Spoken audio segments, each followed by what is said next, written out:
Music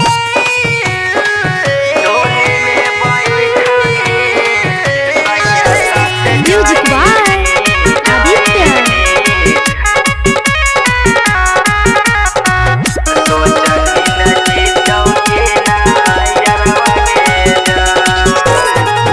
करेलन शादी जाहि ससुरवा कपलौन तोरो भीतरवा गे जान। करेलन शादी जाहि ससुरवा कपलौन तोरो भीतरवा गे जान। डोली में बैठमी सैया साथे जइमी सोचन ही न जीतौ के नायरवा गे जान हे गे जान।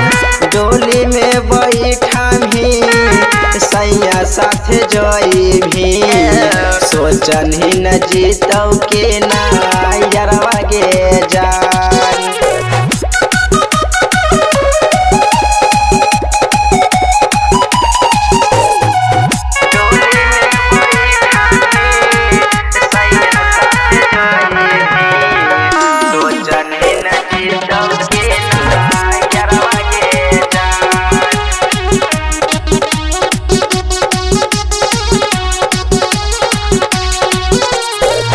किस्मत फुटलौ कैलियो तोरा से प्यार गे रोबो हैरवा खुश हो तो भातार गे।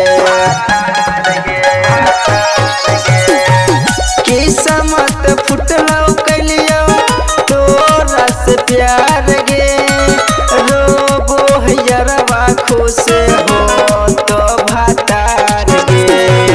जब जब याद तोहर आइतौ गे छौड़ी अखिया बहैतै लोरवा गे जान। डोली में बैठमी सैया साथे जइमी सोचन ही न जीतौ के नायरवा गे जान।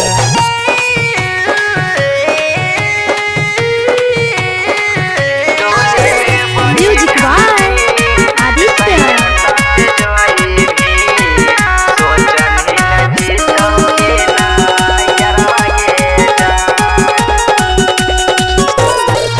बाबू सोना कहनी गोदी में सुता के भूल जइमी हमरा छोड़ी ससुरा में जाके।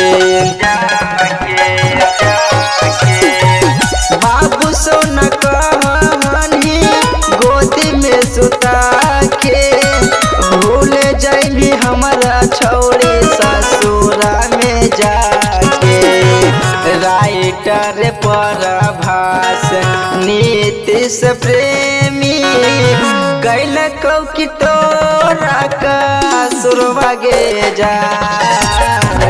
डोली में बैठमी सैया साथे जइमी सोचन ही न जीतौ के नायरवा गे जान हे गे जान। डोली में बैठमी सैया साथे जइमी सोचन ही न जीतौ के नायरवा गे जान।